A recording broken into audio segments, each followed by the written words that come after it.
What's going on, everyone? You are tuning into the She Said What She Said podcast. This is our first stream of 2022. I got a little bit of new stuff. Santa hooked me up. I got a new laptop, got the new light, got a new microphone. There's no mic right here. Apparently, sometimes you gotta do extra stuff to get technology to work with each other. So that is something that is an ongoing struggle, and I will be working on that later. I'm also behind the scenes tonight running the StreamYard, so it is quite the adventure for me. But without further ado, I am going to bring in my phenomenal co-host. She is a killer on the court, a killer on the field, Miss Killa B. Hey, what's up, Hey. y'all? 2022, we starting off strong. What's good? What's up? What's up, Sherry, man? Nothing. We 5 days into the new year, man. And Yeah. I'm feeling good about it. I got my resolutions going. You do resolutions? So look, I mean, I don't do resolutions really, but I kind of just like try to do things to force myself to be better. Okay. More consistent. Okay. So like I have like a set of goals that I should be writing down, but I don't really write them down. Just like basic things, because I feel like over the years I've tried to like set these huge goals, like almost unattainable goals. I mean, not always unattainable. But no, yeah, a lot of people do that. But this year I decided to give myself some grace and just set some kind of small goals, some just as long as I'm improving and staying consistent. So that's my biggest issue is being consistent. Okay. So I've been pretty consistent and not to get down on myself when I fall off. You know what I'm saying? Yeah. You fall off and be like, oh, well, it's over with. You know, I had a streak going off. You fall off, you get right back on. So that's kind of like my New Year's resolution. Just when you fall off, give yourself some grace and keep pushing. Whatever it is that you're doing, no matter how big or how small. So. Okay. Yeah. So yeah, I'm not really a resolution type person. I used to, but then I realized I don't do that. But I mean, sometimes you start new projects and you're like, well, I'll just wait till the new year because like who's gonna do stuff after during the holidays. But I feel that. And sorry, I'm just waiting for our Facebook thing to go live. I don't know. Is it not streamed yet? Yeah. I don't know. It's technology. Look, and you got this would happen today. You got the StreamYard and everything by yourself, man. I mean, I see it. It says it in the corner, so it'll probably be up in a couple of minutes. If not, we'll work it out. It's should be live on YouTube. We should be live somewhere. If not, well, maybe we're just going to talk to ourselves. Right. Potentially. And then we'll have to share it later, man. It could be. You know what? It's because T-Nick is stuck in traffic somewhere and he couldn't make it. So if we can't get it all correct, hopefully I won't have to do all the controls ever again. Right. We'll work it out. It'll be all right. We'll work it out. It will come to us eventually. So today's show, we have a special guest, and it's you. It's you. No, it's you. No, it's you. No, point the other direction. Oh, wait, this way? There you go. Oh, there we go. It's you. You're the special guest this week. 2 special guests. Man, and that's what a few people mentioned that. Like Shayna had mentioned it. Like my mom had mentioned it. They're like, you have all these guests on, all these athletes. Like, aren't y'all kind of interested yourselves? And I was like, well, B is. I'm not, but Oh, please. Yes, we both are. Yes, we both are. Yeah, we badass women. Yeah, I mean, you still compete. So we figured to keep it light to start 2022, we are going to interview each other and learn more about each other, learn more about our journeys, our aspirations, and all that fun stuff. Yeah, I'm excited. And we're going to kick it off with me interviewing Sherry. Okay. We're not going to rock, paper, scissors? Nope. I already called it. I called it. She's an OG. She was a badass athlete before I was. So I'm interviewing her. And yeah, I want to know from the very beginning, from when you started playing sports, running track, whatever sport you started with, until where you got to right now. Whether it's, you want to talk Penn State, you want to talk like football, working out. I want to know everything. So Man, let's okay. start from the jump. Let's give the people what they want. They want to know our story. So let's get into it. Okay, so from the very beginning, man, I started walking at 9 months old. So I was destined. Talking about walking. All right. I guess you gotta cry before you walk. You gotta walk before you run. Man, no, but I was an early bloomer as far as athletics. I was literally I was climbing blinds. I was running around. I was definitely a very hyper child. So needless to say, it was not a hard sell to put me into any type of sports stuff. My dad, I had a bunch of neighborhood boys and my older sister. My dad would make like obstacle courses in the yard. And as soon as I was old enough for organized sports, he put me into soccer, which was my dad's, his sport. And then I was obviously fast. I feel like little white girls always start in soccer. Almost always. Like that's my go-to. Soccer is the very first thing that y'all parents tell us. But okay, my bad. Get into it. No, yeah. So, I started soccer. I played soccer from maybe 6 years old through middle school. And I was obviously very fast. So that was like there was never anyone even close, you know what I mean, to me on the soccer field. So, and I had a very strong leg. I could kick very well. I could still kick a field goal. I was going to say, I think I remember hearing some stories about some field goals being. Yeah, I kicked a field goal in the Bengals stadium a couple of years ago. That's dope.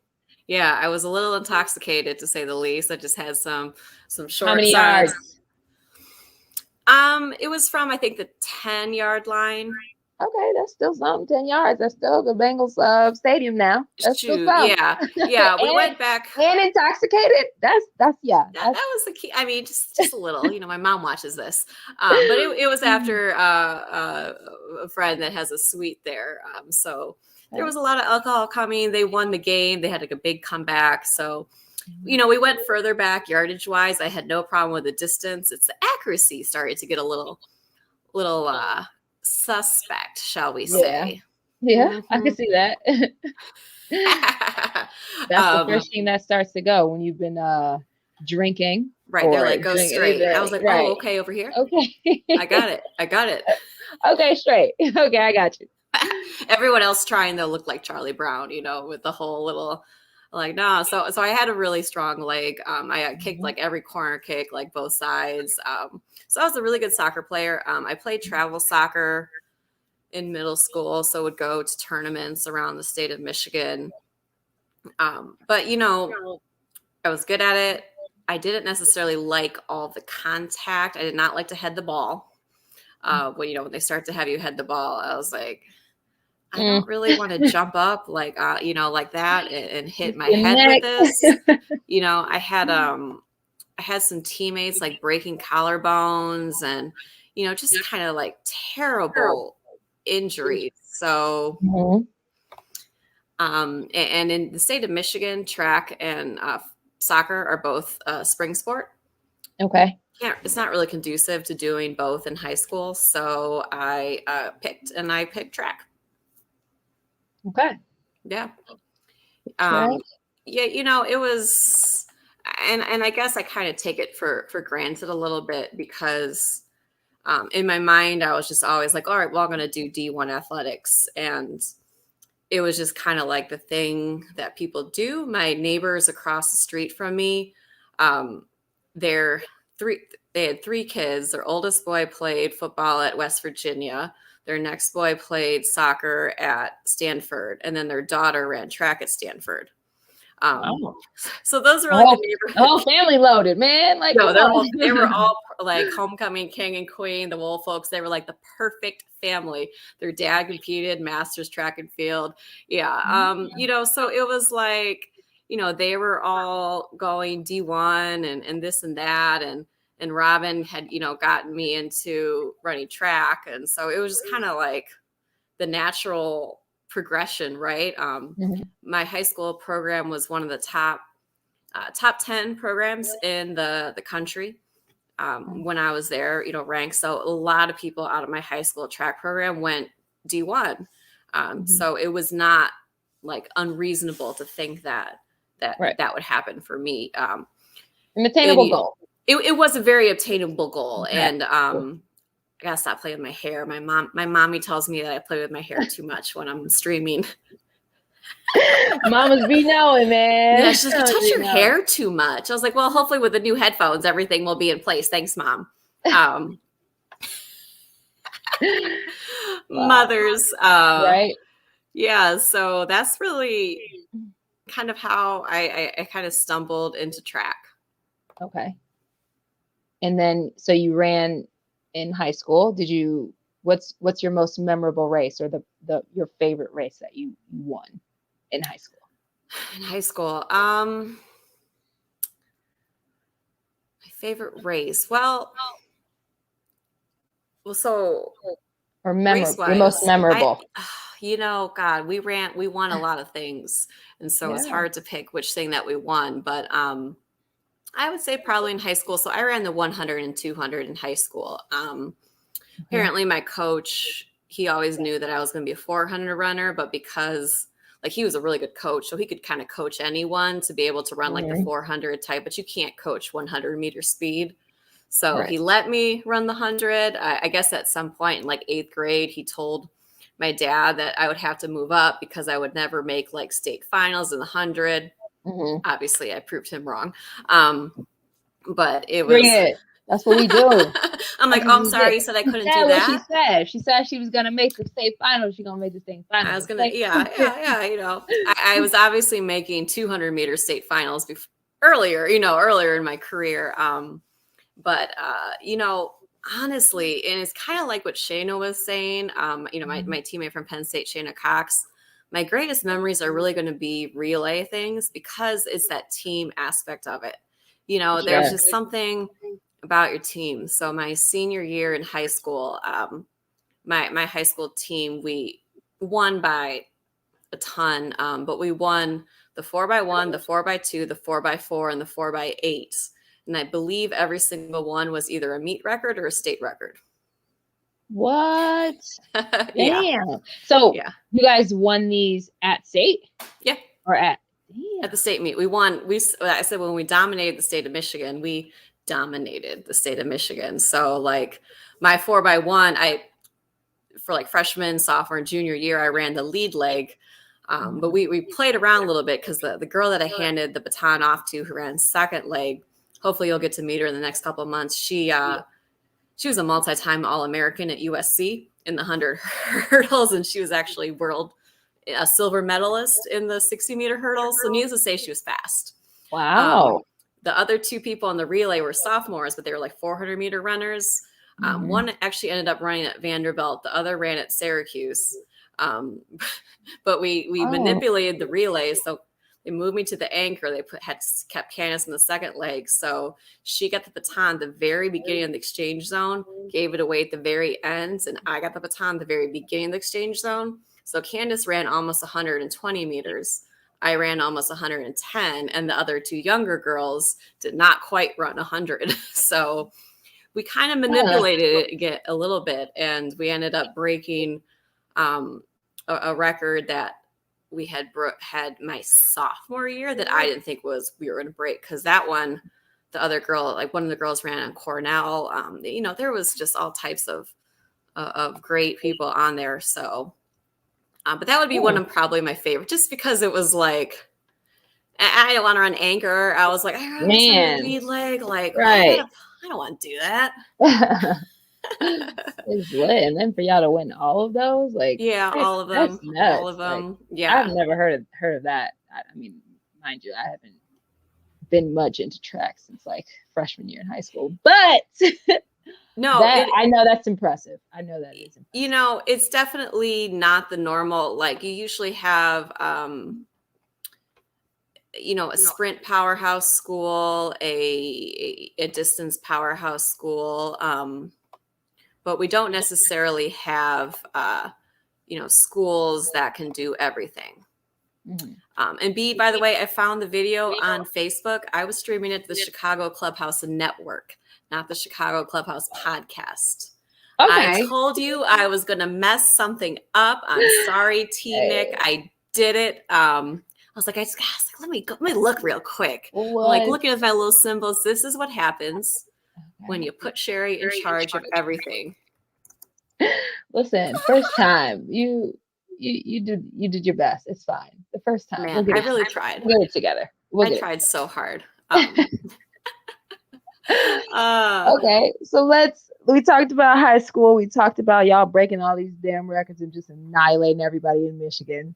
Talk to me about Penn State. Talk to me about the college days, man. You and Shayna Cox were kind of, reminiscing on a little bit. I'm like, damn, I wish I was there. I want to get in on this. But, talk to me about that. Talk to me about college, how you ended up going to Penn State, how your recruitment process went, all that. Yeah, so recruiting is, it's a lot simpler for track, right? You're either fast or you're not. You put out times, and there's other things to it, obviously, but that's the basic end of the day. I was very selective in which schools I was interested in. So, like, I got a lot of questionnaires mailed, but most of them I didn't return because if I wasn't interested in the school, I didn't want to waste anyone's time. Right. I really thought that I was going to go to Tulane. That was like where I was going to go. I wanted. They were at the time, it was Conference USA. I'm aging myself, but the Conference USA used to be what it was.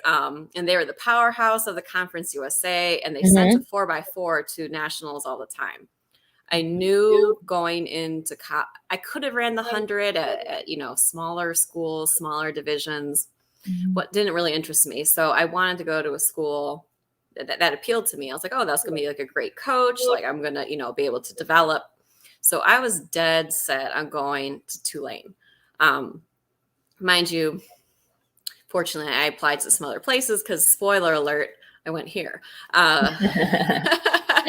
Rep your shit, man. Tell them where you went. Man, my high school coach, he ran at Cornell. I had two other older teammates that ran at Cornell, and he really liked people going to Ivies. So he definitely tried to not push me, but gently steer me toward Ivy Leagues because he was like, I had the grades for it. I had the test scores for it. Not to get into the Ivy independently, but to get into an Ivy as an athlete. Standards are a little lower, but they're still relatively high. So higher than normal schools. The coach, the Yale coach, I think it was Yale or Princeton. Yale had called me, and he was like, your ACT score is excellent. When are you going to retake the SAT? And I was like, oh, I'm not. You just flat out told him, I'm not retaking it. No, I'm not. That was legit what I said. Wow. My SAT score was not very good. I fell asleep during it. I took it the day after the state track meet. The verbal section, I did shit on. The math, I did great. But yeah, the verbal, I was like, I don't know. So that's crazy. I would have never guessed that. You're like, I ain't taking it again. No, I know. I think my mom, they kind of looked at me like, but I didn't think that I could. It would be I would have to study to get a higher score, and I didn't believe in studying, especially for a standardized test. So I wasn't going to study. That just was not going to happen. And I wasn't that interested in Yale. So I took two of my recruiting visits to UPenn and Cornell. I was thinking of taking one to Cincinnati. I just changed my mind at the last minute. I was like, I don't think I was like, it's hard to be like, I'm thinking of going to UPenn. And then Cincinnati is a great school, but it's not necessarily It just didn't make sense. And they also wanted my parents to drive me down there and reimburse them for gas, where every other school was flying me out. And I was like, Yeah, just they cheap. I know, but that's kind of like shows like you they're what being cheap, right? But that's like what shows you what the recruiting, budgets are for different schools. Is they're like, because my parents went on none of my recruiting visits with me. They just put me in an airplane and were like, have fun. So I like I said, I was planning on going to Tulane. I wanted to sign, as you know, there's 2 signing periods for athletes. You have the early signing period in November, and then you have the regular one, which starts in April.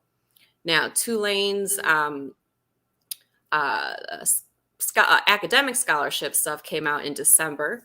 So, there's obviously only 18 women's scholarships on a track team. So the coach at Tulane wanted to see how much money I would get academically. And then he wanted to fill in the rest with athletic to give me a full ride, but, not have the whole, not take up a whole scholarship for running if we didn't need to do that. So I got offered a half scholarship academically to Tulane, but I still had to wait till the signing period. Okay, so scheduled the visit, this and that. At some point in the fall, because one of my club teammates, she ran at Penn State, she told the coach about me. She's like, yeah, I should check it out. And I was like, I mean, it's the Big Ten. Everyone loves Penn State. They got the little lion. It's like, I don't really know if I want to go there. But they sent the application to me. It had a big A stamped on every page, A for athlete. I just filled it out one morning. I got to the part that said optional essay. I was like, nah. I ain't do no damn essays either. I ain't gonna lie. Look, man, if I'm getting into UPenn, I am not doing the optional essay for Penn State when it has a big A for athlete stamped on every single page. Period. I said what I said. Exactly. I was the laziest all-A student you will ever meet. But I decided I'll take a visit out there. It sounded cool. And my girl Brooke was there.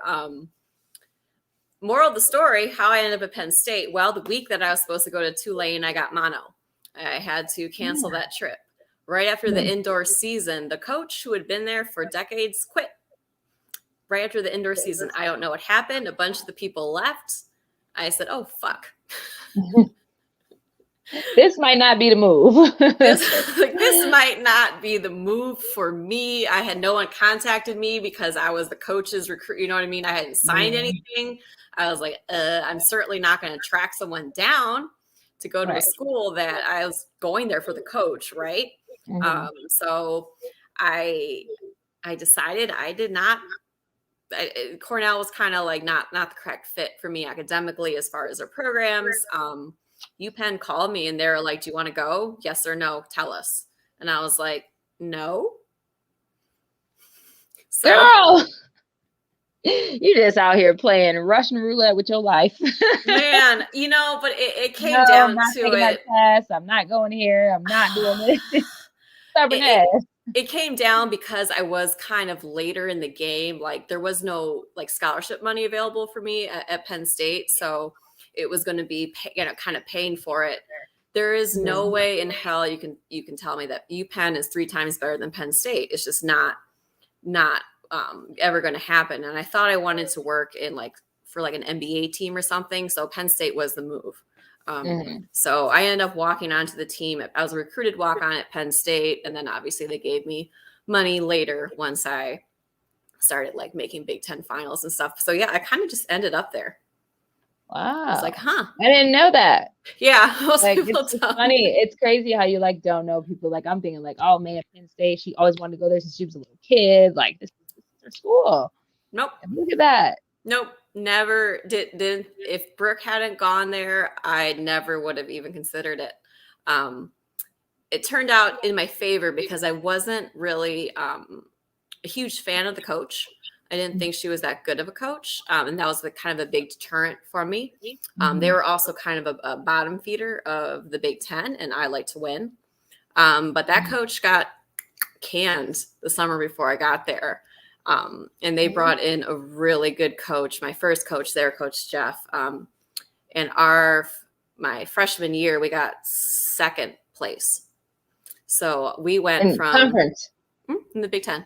Wow. And we won my sophomore year. So it was nice because I'm used to winning. So it was good. We didn't necessarily win all the time. Winners win. This is what we do. Man, let me tell you though, I thought shit was sweet, right? Because I do have first team all Big Ten honors. And you get that from winning an event at the conference championship, either indoor or outdoor. So my freshman year indoor, I ran on our DMR, our distance medley relay. So it goes like 1,200 meters, 400, 800, 1,600. And we won.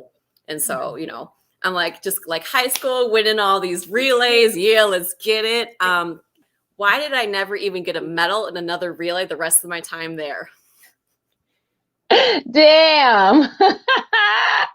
I guess the relay shit was over with, huh? Let me tell you how many fourth places I got.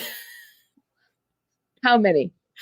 I don't know, three or four, or because it got to like for the way the 4x4 is, like you might not run on it, or other people might run, but it like if points don't necessarily matter at the point, like it might just be people just running for fun, and someone like Shayna would sit, you know what I mean, to rest her legs, right?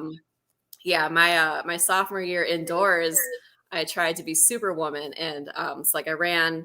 So the way the meets go, you have the first day, it has the preliminary rounds of all the individual events, and for the finals the second day, but they also have like the finals of the DMR. So ran the prelims of the 400, made it to the finals. Wanted to be sweet though. I wanted to run the DMR. So I ran the DMR. We got fourth. Damn. The next morning, I already ran twice on my legs, ran the open 400, ran the exact same time as I did in the prelims, got like 8th place, got like a point. I was like, damn. Ran the 4x4, 4th. Damn. 4th again. We did win as a team, but I was like, 8 is a bitch. Like, boy, I know you were shitty, man. Especially like usually that's what you usually win. Like if you run like the same time you ran in the prelims or something, you're usually going to go up a spot because there's going to be someone that doesn't do as well, or some people will go better, some people will do worse. No, I was like, what? Damn. Like literally the exact same time to like the 100th or something. So then of course I'm like, well, what if I hadn't ran that DMR? But I try to be Superwoman. My energy was like at the end. Yeah, I can imagine. Never again. No, I never ran that DMR again. Because if you make like, especially when I moved up to 600, if you made the finals of that, you were not putting in more meters on your legs. That was a rookie mistake. I was trying to be cute. I feel tired listening to you. I'm a competitor and I was trying to win. That's all there is to it, man. If I have an opportunity to go on that track, I'm gonna take it. And sometimes it's not the best move for me. Yeah. But you live and you learn, right? You gotta go, you gotta try it, right? And then now you know. Exactly. No. And then after my sophomore year at Penn State, that coach left to go to South Carolina. We got in Coach Johnson, who has turned into like one of the premier coaches of college now in the NCAA. He's winning all types of awards, but we were his very first kind of head or coaching job for the assistant sprints thing. And of course we were like, I don't know about this new guy, but like one phone call with him over the summer and I was like, oh, I love him. Hey, listen, when a coach can sell you on the phone, not even meeting them, that's with his Texas accent. Like, I was like, oh, okay, I'll stay. Because I was like, I'm gonna transfer. I almost transferred like 3 times. Seriously, it was rough. Penn State's out in the middle of nowhere. It is very rural. It is very white. It was a tough transition for me. Gotcha. Where is Michigan? What's Michigan like where you grew up? Ann Arbor is like 120,000 people. It's pretty diverse, and is right outside Detroit. So, Okay, so totally different than where. yeah. So State College, the closest city is Altoona. Have you heard of that? I have not. Oh, okay. Wow. Okay. So yeah, and then you learned a lot about my other time at Penn State from Shayna Cox. Obviously, the younger girls came in, Shayna Cox, Dominique Blake, all these, 2 future Olympians that I trained with every single day my last 2 years there. They were so fast. I switched events. I switched to the 500 and 600 indoors.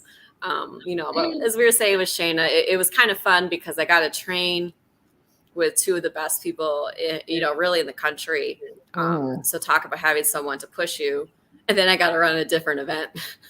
So I didn't. You got to get in where you fit in, man. You got to get in where you fit in. So I automatically, all right, they're not going to beat me because they're running something different. So let me. I'm not even going to race with them. Yeah, it's like they can't beat me. Yeah. I have one major individual title from a major meet that was the New Balance Classic indoors at the 500. That's because they ran the 400 and Brianna ran the 800. I was like, oh, it's just me. And all of a sudden, it's just me. I'm winning. I was like, yes. Nice. But yeah, that was kind of sums up my career. It was, again, came into a program that really wasn't good, to be blunt. After my sophomore year, I was ranked, I think, number 7 all time in the 400. When these younger women came in, I got kicked off that list so fast. And maybe I'm in the top 25 now. But I enjoy, like, I used to have, all the relay records, and we would just break them. But it was fun being a part of a program that was turning around. It's exciting to see that, because the records kept breaking, and then they got to the pinnacle, of Shayna's senior year, and now the records are like, damn. But it was cool. I still have the media guides, with all my name in it, and I stayed all time in the top 5 for the 500 and 600 for quite a few years afterwards. It was nice to kind of leave a little mark. Not anything too. I wasn't anything, like, as I said with Shane, I was good for 1 point individually. I'm like, get that last place.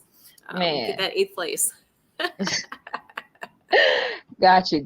So how does that track transition to flag football? Because that's kind of where our worlds cross. Yes. I don't know that story either. I don't know how you started. Oh, okay. Yeah. So, I moved to Chicago. Again, we spoke before about just kind of being lost right after college. I'm like, what do I do with, I tried doing like distance running. I was like, this is boring. And so one of my high school teammates, Jamila Bowman, who was an All-American at Georgetown University, she played in the league, and she's now married to Juice Williams. And so her and my other high school teammate, Angel Pringle, they played in a team called the Black Panthers, right when the league was kind of getting the Black Panthers. Wakanda forever. And so for my time, because I don't know even heard of the Black Panthers. They were one of the original teams, and so it was. And that time too, it was like, oh, like Sherry lives here, like she's fat. I couldn't catch, I couldn't do nothing, but I could run fast. And this was not too many years after college, so I could run very fast. And so I just played defense. I man coverage, follow. It was like, follow Tamika. Okay, where are we going? I'm right here. What are we doing? You were running with Tamika. Yeah, back in the day. I mean, well, I remember them saying that all the track girls were just fast and couldn't catch. So you guys were just probably all just running with each other. And it was also like it was like it's like you would know that she was going to do a go route. So, the routes weren't crisp. Like now, everyone's got the nice routes and they could do this and they could cut. But at the time, it was like go route. So you knew exactly what you're doing. So if you get the next pedal open, you're just going right with it. Like, a couple yards back. Yep. I got it. No problem. So that's what, I went into the league. I played for I played in the first co-ed team that played down at Nationals, which you'll be going to next week after. The week after. Week after. The weekend after, yeah. Yeah, so I was part of the first co-ed team that did that. I started the original Sub-Zero team for the women's Chicago ones. So we won the first couple times, were the women's 7-on-7. So the styles that you play now. Oh, it was 7-on-7 back then. Or It's 8-on-8. Yeah. Whatever okay, with the line, you know. Right, with the line, 3 on the line. Okay, 8-on-8. Yeah. So Emma and I started Kristen and I started Sub-Zero. Kristen. Who's Kristen? Kristen Bowen. You'd recognize her. Yeah, that name sounds really KB, yeah. I'm with her all the time. Yeah, so we started that team. So a lot of the stuff that you're doing now, you're welcome. Thanks, Sherry. We appreciate you. You're welcome. We appreciate those who paved the way. Exactly. So, yeah, I retired what, 4 years ago? Four. 4 years ago. And how long did you play?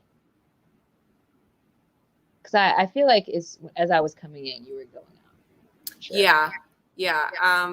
I think I started like 10 or 11 years ago, and I stopped 4. So. All right. So you had a good run, and then now you just be in the gym working out, doing obstacle courses and doing all kind of crazy stuff. Tell us a little bit about that. Oh man, that's my buddy Shep that got me into that.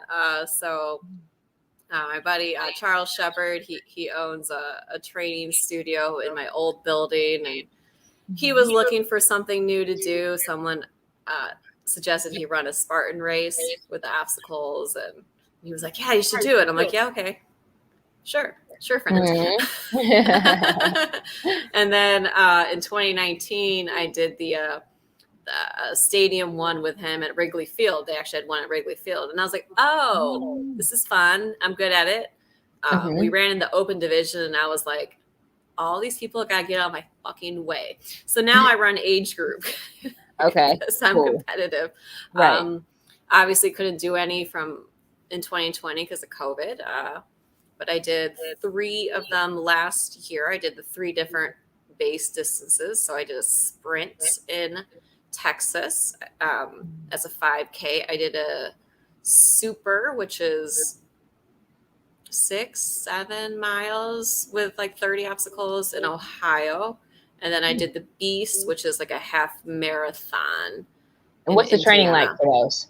Can you tell us, like, kind of, do you like train like the obstacles, you know what you're going to do? And you train those specific obstacles? Is it just like similar workouts? Like what's that like? I'm thinking about like American Ninja Warrior when I think about this shit. Like I'm thinking about how they train and do those obstacles like in the gym before they go. So like how do you? Yeah, so I'm new to it. Unfortunately, Shep had a great foundation, so I was able to learn a lot from him. But after every single race, I would be like, all right, what didn't I do well on? That's what I need to focus on. One of the main things that he kind of instilled in me is like, yeah, I go on distance runs because I need that base. But like in that race, you're never running for more than a mile, even in the longest ones, without doing some type of obstacle. So a lot of the training that I do is running, doing some type of lift, doing something, and then going right back to the run. So you're constantly going between. So, I post some of the stories now to show you guys what I do. But literally, I'll be running on the treadmill, get right off, flip a tire 5 times, jump on it, do some push-ups, do this, jump right back on that treadmill. Gotcha. So that's really the base type of workout. And I do one of those at once a week. Where I try to do at least an hour. It really kind of depends. It might be 45 minutes to 2 hours, depending on which distance I'm focusing on. I do regular lifts, long runs. Again, if I'm have a sprint coming up, I'm going to do shorter. I ran 8 miles last other week just for shits and giggles. Wow. 8 miles for shits and giggles, man. I don't know how. It was a nice day. I was like, I'll just do a little more, whatever. And then I was telling you, the ninja stuff. Well, I linked up with a guy, the owner of Ultimate Ninja gym in Chicago. It's 10 minutes from me. So I went to their open gym last night and I was doing some of the stuff with the ninja guys. Intense, huh? Yeah. I was watching them like, I'm sorry, they did what to what? Because they're just, and their grip strength, their forearm strength, the bicep, it is unbelievable. Sure. So I was doing the basic things. But it was fun. You know, it was fun being in that atmosphere because they're doing crazy shit. Like sometimes, I mean, I go to a bodybuilder gym and at there, sometimes people see me like looking crazy. And so it's nice to go somewhere where no one's going to think that you look crazy. And right. I definitely didn't pace myself because I got there, warmed up, went right to like the bouldering wall, did some there, you know, where you're gripping on this. And then I went to the rings and did the rings. And then I was like, my forearms are tired. I was about to say, I know you was feeling that after a couple minutes, man. I had to take a break. So during my break, you know, they had the walls, like those little walls. I ran up a couple of those little ninja walls, which are kind of hard to do. Sprinted up some of those. Girl, I was doing actually sounds like fun though, like something I would want to, you know, try. Probably in pain, but like it was a lot of fun. Honestly, it was fun. Like one of the obstacles that you always do in a Spartan race is a rope climb. Which once I figured out the foot technique for it, I was constantly just, it's not a problem for me anymore. So yesterday during a break, I would just climb up the rope a few times. Gotcha. For fun. Yeah. So yeah, you're still getting it in, still getting your cardio, still working, still you're an athlete, you're still competing. Whatever. I love it. You know, I compete in the age group stuff. Hopefully next year, my goal will be to get onto the podium. So my goal this year was to get top 5 in my age group, which I did for my last race. So yeah, it's really just, I'm actually doing 2 in Atlanta. I'm running age group in the morning and for a sprint. And then I'm running with someone for fun afterwards because why not? Same course twice. Wow. I'm doing overachiever. I'm doing the Notre Dame Stadium. Do one in Michigan. Dope. I'll go back to Texas. But yeah, I'll figure it out. I'll do a few. And we're looking to start an OCR club, obstacle course racing kind of club with that gym that I went to. The owner of it wants to branch more into, you know, kind of getting like a group because Chicago proper doesn't have a group of people that can train together. There's some in the suburbs. So it'll be fun to get some like-minded individuals in there. So, you know, you can get like, obviously the ninja people got to do their ninja stuff, but if you can get more people that are doing more similar stuff to what you're doing, work in your favor. Yeah. I had this sweetest girl. She was like, she's like a teenager, like a high schooler or something, or maybe like early college, like saying like, oh, well, you know, you'll get better. I was like, thank you. Thank you. And she's doing backflips after backflip. I was like, but you know, it was nice, but like, it wasn't like making fun of me. It was like, they're all like, they've all been there and they understand how long it takes to get the grip strength to do this shit. Right. Trying to encourage you. Yeah. We all need a little bit of encouragement here and there. Oh man. But yeah, that's really kind of, you know, my athletic journey. Your story. Yeah. That's dope. I didn't know that. I knew a lot of it. But I definitely learned some new things, like the Penn State, how you just kind of ended up there. Like I literally never that at all. Like, oh, where am I? Oh, I'm in Happy Valley. My parents didn't even go. They didn't go there until, you know, I went there. My recruiting visit, I took a plane in, and so driving there, I was like, yeah. And my dumbass. Because like my mom is from upstate New York. So in my head, I had it that Pennsylvania was similar to New York. Okay. It is not. They're close to each other. Not. I see how you made that. But like I was thinking culturally or kind of, and I learned very quickly that this was not like upstate New York at all. I was like, oh. So it's like an agriculture school, you know, farm kids. It's just wild. Yeah. A whole culture shock. man. So I know we got to cut to our commercial, but before we do, I do want to ask you one more question. Okay. I want to ask you, would you change anything about your journey? And if you would, why would you change that? What would it be and why would you change it? Oh, shit. Man. Oh, you see, I'm coming with the question. You want right where it is, okay? Looking back, I probably would have broadened my college search to more of the Eastern Seaboard, looking into stuff more into Maryland, North Carolina, Virginia. However, if you were to ask me would I want to go back and change it, I would not, because I'm very happy of where I am. And I couldn't imagine my life without, but I couldn't imagine my life without, my best friends from college and, the people that I met, and just my life is what it is now because I went to Penn State. You know what I mean? Like if I went to UPenn, I don't think I would be living in Chicago. Like if I had gone somewhere else. And so it's hard because it might not have been the correct school for me, but it ended up being the correct place for me. And it was, I'm going to make friends no matter where I am. So, period. I do want to tell you one quick story. When I was talking about the farm kids or the rural people. So my best friend from college, Dr. Kristen Clemson, she is from BFE, Ohio, bumfuck Egypt, Ohio. She just rural Cortland, Ohio, outside of Youngstown. That's the city. I know Youngstown. My best friend lived in Youngstown for a little bit.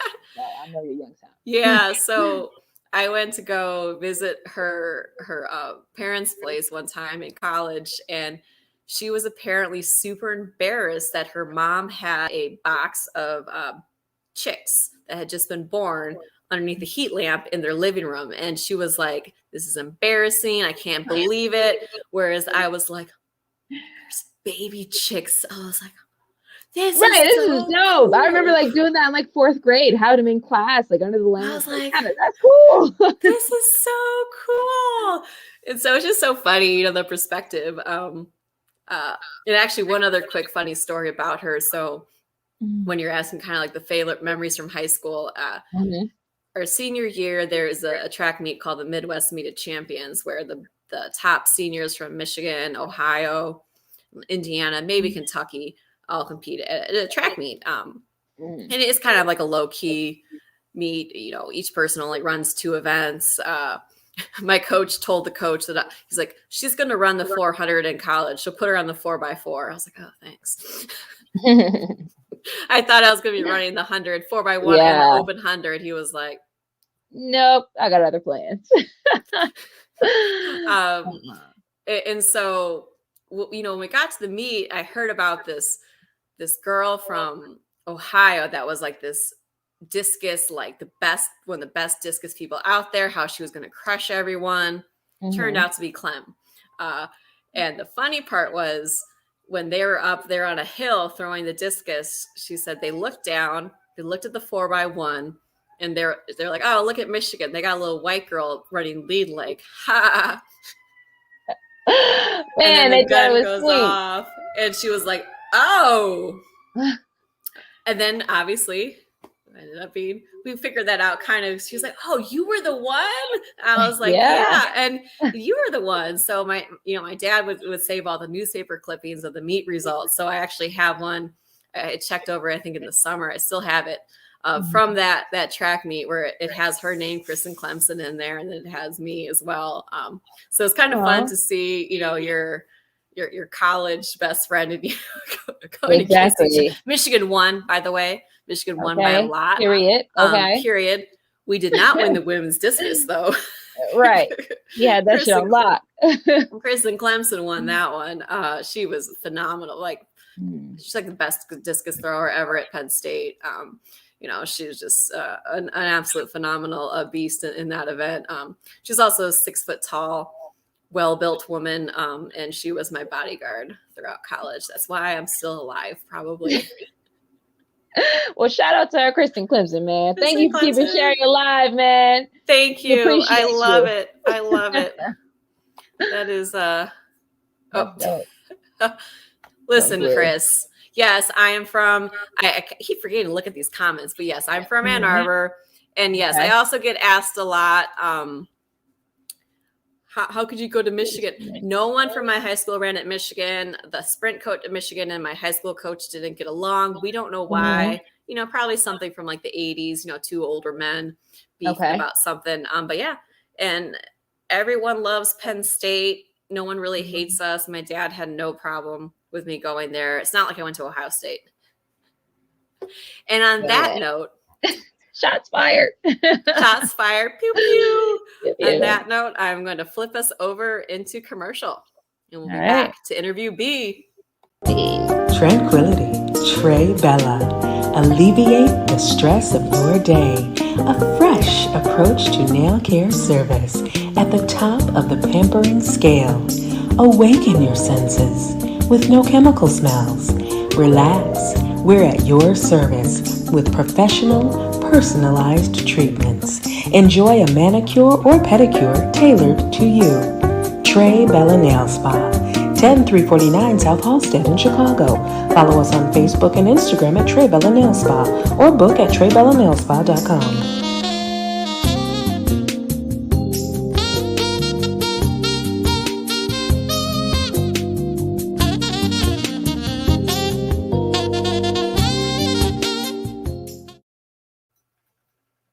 Hey, we back. Well, I'll say why we both danced. I know, right? Like I'm in the control room now, so I can see what you're doing. And during the commercial, she's like, "Yeah, come on, that music for Trey Bella, man. Look, right? Good little jazz. Good, right? All right. So enough about me. Let's go to B. Pew pew. We get down to the nitty gritty. Yes. So again, I think I know a lot about your story, but like you learning about me, I will most likely learn some stuff about B. For sure. So let's start. At what age did you start to walk? What age? I have no clue.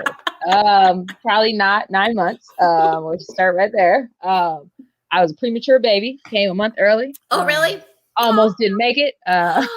Almost. For real? My mom almost named me Miracle because the doctor said it was a miracle that I lived. My mom had just moved to Round Lake from Chicago, and she was sick, just stressed out. My daddy was stressing her out, you know. She was one of the only Black families in Round Lake, so dealing with a lot of racism, you know, racist being racist. So she got sick, doing a lot of it on her own. I'm the fifth of 7, so I already had a bunch of kids. Damn.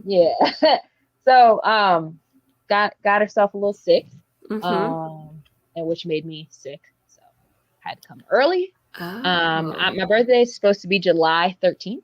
But it's June 20th, Gemini. Right. Last day. So yeah, I was premature. Almost didn't make it. My name was almost Miracle, but then I was named after my godmother's. A little fun story there. Damn. So were you in nothing to do with sports? No, it's cool. Were you in the NICU? Yes, I was in the NICU for a couple weeks. Damn. Yeah, yeah, but that's why my mom always calls me. You'll see if she ever comments that my miracle baby, my special baby. That's me. Okay. I already learned something new. Right. I already learned something new, right? Man. My mom said, I was fighting to be in this world, right? Always fighting for my rights. Okay. Someone has to. No one's going to do it but you. Exactly. So yeah, I didn't actually start playing sports. I didn't start playing really young, actually. I didn't start till I was like 12. Okay. 12. My brother played. My dad played. My older brother is kind of who I like looked up to and like would watch play basketball all the time. He was 6'8". So I would watch. Sorry, what? 6'8". Yeah, we're all pretty long and lanky and tall. My mom's like 5'10". My dad's like 6'3". My grandpa on my dad's side was really tall. So I didn't meet him. He died before I was born. Okay. So I believe he was like very tall. So I think that's where my brother's height came from. So he was 6'8". He played football. played basketball. And my older siblings didn't really play sports, so he was kind of the only one. So I would watch him play, go to all of his games at around like high school. And when I was younger, I would play at like, elementary outside, like basketball at recess all the time. My mom couldn't really afford to like put me into any like youth basketball programs. And, she was just at work all the time. So I would just play with the boys in the park. Always playing with the boys in the park. Every day at recess, anytime we're outside, I'm playing with the boys in the park. And that's kind of where my love for it came. I would watch my brother and play basketball. And I remember I was in this program called the Big Brothers Big Sisters program. It's like for like underprivileged kids who have like a single mom. So they kind of give you like a big sister to like yeah. So I had my big sister and her niece actually played, and we would go to her games. And I remember being like at the games and be like, man, what if everyone gets hurt and they ask someone from the stands to come and play? And I'm like 8 years old. Like, what if they ask someone from the stands to come and play and they pick me and I go in and I'm just really good? Like these are the type of things that's going through my 8-year-old mind. I just really just like loved the game so early, just from watching it. Never even like playing it organized, just playing in the streets and watching my brother. So I first started playing organized basketball in 7th grade. I tried out for the team, me and my 2 best friends, Shantae and Rachel. At the time, my white best friend, my black best friend. I've always been, had a different group of friends with me all around. Yeah. Group, all kind of people, right? And I started and I'm really good, and I don't know what why. I instantly like I have some skill, but like very raw. Very athletic. I've always been super athletic, like quick, kind of fast, I'm long as hell. And I mean, I could shoot. I don't know where that came from because I did not have good form, but like I was. So you just were a natural shooter. Yeah, I was just a natural. Basketball just came super, super naturally to me. My friends didn't make the team, obviously. And I made the team, and I loved it since then. So I was practicing. I was always the first one in the gym, the last one to leave. Like I was really like focused on. I was like, if I'm gonna do this shit, I'm gonna be the best. I'm gonna there were other kids that were more skilled than me because they played before when they were younger. Because I mean, to be really good at sports, let's be honest, you got to start young. Usually the more skilled sports you start really young. Yeah. Like basketball, running. Hard to pick a new Running is kind of easier to do. You just like you said, if you're the faster you're not. Basketball is more of a skilled sport, so you gotta be picking up doing drills, individual workouts, all of that kind of at a young age. Feeder starts in like 4th or 5th grade, maybe younger. So I didn't do any of that, but like I said, I was a competitor. I didn't like to lose. I was always first in sprints, and I was just like, no one's gonna outwork me. You probably can shoot better than me. You can probably dribble better. You probably got better moves, but I'm not going to get outworked. And so I remember hearing someone saying that, and it's true for me. Do you hate losing more than you love winning? Yes. I am a sore ass loser. And some people are afraid to admit that. I'm not afraid to admit that. Listen, I am a shitty loser. I'm a sore ass loser. I'm a sore ass winner too. Like I'm talking my shit.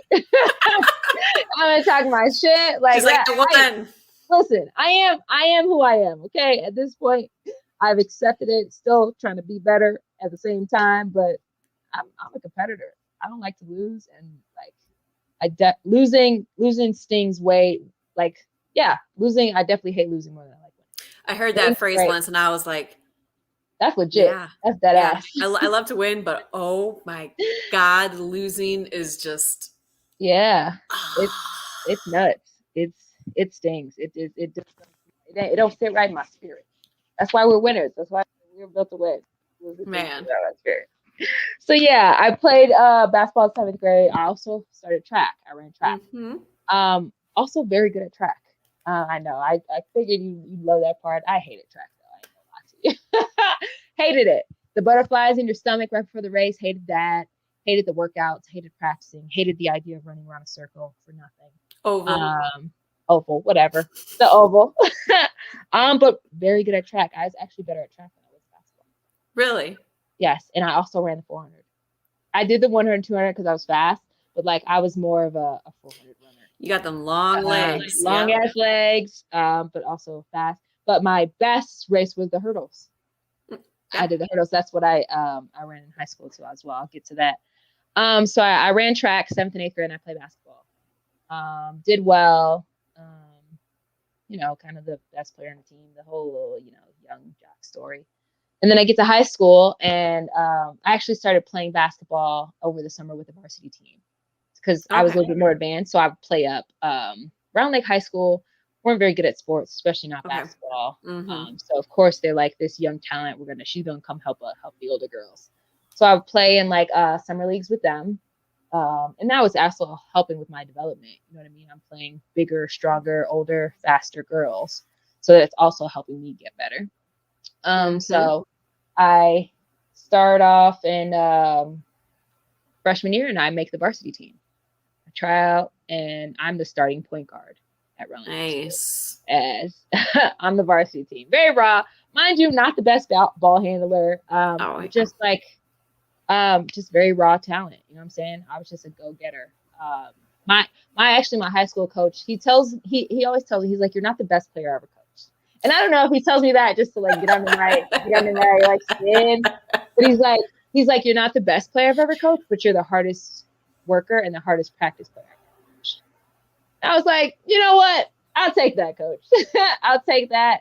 And that's just kind of how I played basketball. That's how I ran track. I was like, I'm not going to get outworked. You got your technique. No one's going to outwork me. So started playing on varsity, did really well. All conference. Actually, I don't think I made all conference as a freshman. I think I was like honorable mention. Okay. But you were still. Did it. Yeah. Did pretty well. Sophomore year, all conference, team MVP. Sophomore year is where I start to elevate in high school. By that time, I had quit track. I ran track and then I started playing AAU basketball because AAU's during the track season. Yeah. Right. So I couldn't do both. I would go from track practices or track meets to like basketball practice or from. Where was your AAU team located? Was it close? It was pretty close, but my mom wasn't driving me to these things. I was depending on rides from friends. Yeah. My mom's a nurse and she worked the second shift. So she worked at 11. You know what I mean? Got it. By the time I'm out of school, and that by the grace of God, majority of my friends played on all the same teams as me. Like my two best friends, Ashley and Amber, their parents, like, God bless their heart. They drove me everywhere. They let me stay at their house. They made sure I was taken care of when my mom was at work. Like I literally wouldn't be where I am today without my friends' parents. Yeah. Because they made sure I was in all these sports. My friend Caitlin, I played AAU with. She went to a whole different high school, but we played on the same AAU team. And we lived close. So she would pick me up and drop me off. Like I was like grinding, like, and my mom would come to my games when she could at the school, but like she was at work a lot. You know what I mean? At this point, she's facts got of life. Yeah. At this point, she's got 7 kids. Majority of it on her own. Our dads, in and out of jail. Good dudes. So around, but like, just in and out, in and out of jail. So I played my sophomore year. That's when I started to kind of elevate. I had quit track. Mind you, when I quit track, it was a really big deal. They called my mom in. I had to meet with a principal. I had to meet with the athletic director. They were not happy about it. And they told me, they were like, you could be like an Olympian if you run track. You could go way farther. But like my heart just wasn't in it. Like I hated it. Like you could have ran at Penn State with me. I could have ran with Sherry and Shayna Cox, man. I mean, well, not with Shayna because I'm a little too old for you, but you would have had some crossover with Shayna. Right. Shoot. I mean, but what can you do if your heart's not in it? It was the same with me as soccer. It was like if I kept playing soccer, you could have gone D1. Well, I hated it. So I get it. Hate's a strong word, B. No, track was trash. Give it at the time.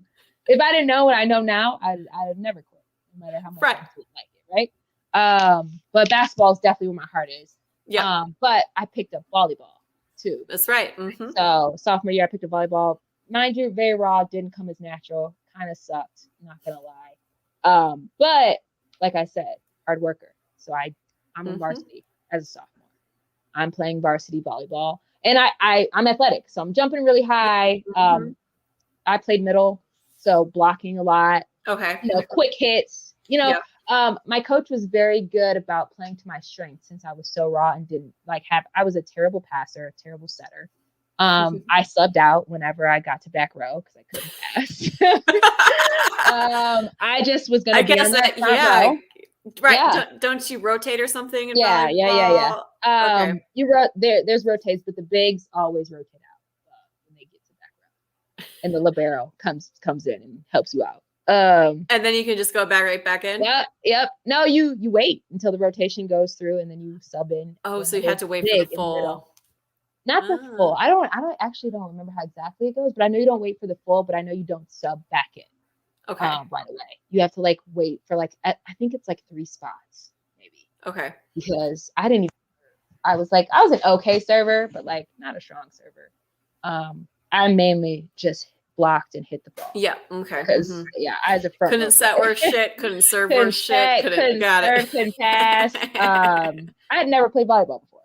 Right, I was gonna say, but you were brand new, weren't so you were varsity your very first time? Very first, yeah. And mind you, Round Lake Athletics, you know what I mean? So sure, but I mean it's still being a raw, just having athleticism helped me out a lot. Yeah. So I played volleyball and I think of it this way. There were people that went to your school that played for many years and did not make the exactly. Did not make the team. I couldn't get started position, right? So, yeah.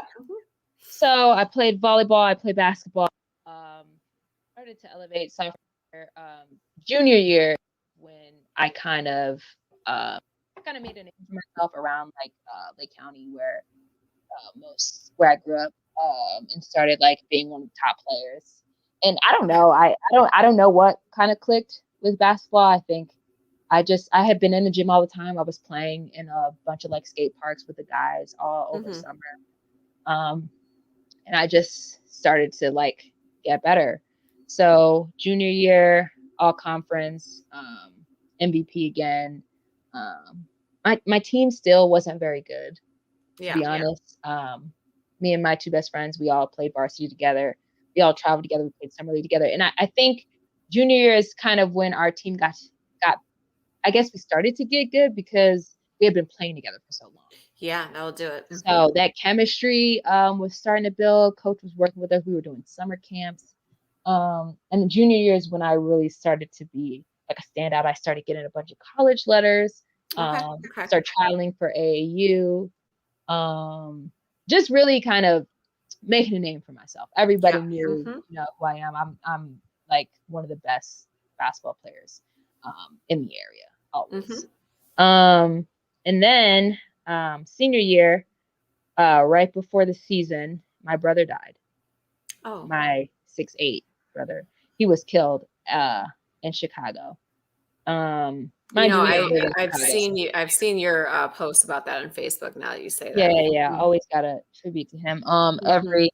Every year he was killed. He was actually out for my sister's boyfriend's birthday. They're twins, and they stopped at his house, and they saw some guys shooting dice, playing for $dollars or whatever, and then somebody came in and tried to rob them, and my brother tried to run, and he shot him. Didn't know him, never met him. It's on the south side. My family's from the west side of Chicago. So it's a total stranger, and everyone started to run, and he, for some reason, shot the gun at my brother. Damn. And then after he shot the gun at my brother, he proceeded to chase him and rob him. When my brother's running for his life. Oh my God. So he later died that night from internal bleeding because as he was running, the bullet, I guess the bullet hit all his internal organs. And that kind of shattered my family. My mom absolutely for a while, it happened right at the beginning of basketball season. So I was like out of school. I wasn't sure if I still wanted to play basketball because like I said, I used to watch my brother. That was kind of a place where we bonded. Like that was like, every time I touch the court, it's like thinking about my brother. But I mean, I loved basketball so much, and people were like, he would not want you to stop playing basketball. Absolutely. He would not. He would always say like, you're the ones gonna make it out of this family. You're the ones gonna make it out of this family. Because he didn't want to go to school. Okay. My brother did not want to go to college. So many letters. He played like it's called College of Lake County. Okay. It's like our like the local school in Lake County. Yeah. JUCO or community college. Yes. It's like the junior college around there.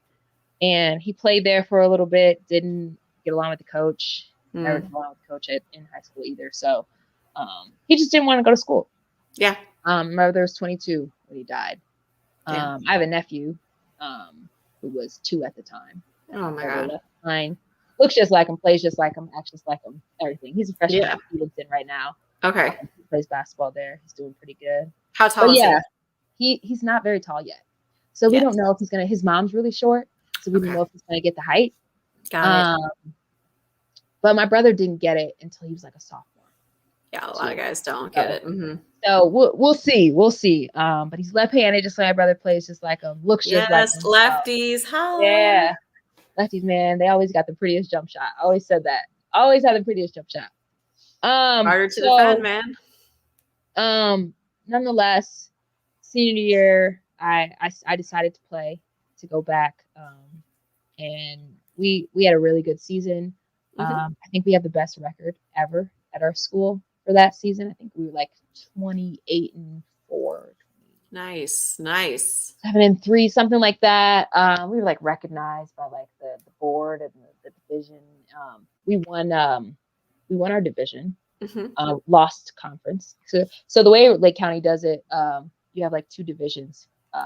Make up one conference. So this half, this half. We were kind of in the shitty half, like the shitty schools.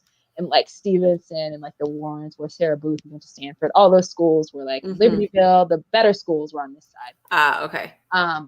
But we won our side, and then we played whoever won their side, which was, I want to say Lake Zurich or something. And they just my school had me, and Lake Zurich had they had 5 players. Everybody else, exactly. Everybody else. No, I get it. We ended up losing, but like not by much. But I think by like 5 or 6 in the championship. But that year I was named Athlete of the Year, the new Sun Athlete of the Year. I got Female Athlete of the Year at my school. So like, still did my thing. Just continue to get better. I was getting a lot of letters. I was actually when I committed to Lewis University Stand Up, I was at a volleyball game, and the coach came. She came to watch me play volleyball, and then like took me to dinner afterwards. It was like, she kind of like, I'm not gonna lie, she kind of scared me into committing. She for sure scared me into committing. Nice. It was like, I was talking to Levi, I was talking to Loyola. I had only made an official visit to Loyola. Okay. And they offered me, but they told me it was contingent on if I retake my SAT. That's why I laughed when you said that. So you said, no, I didn't say no. I was like, I'm gonna retake that shit. I'm gonna do what I gotta do. But what ended up happening was right before I retook it, they told me that they couldn't wait for me to retake it. So I'm their number 1 recruit. As if we have to go with our number 2, and I forget why. I don't know.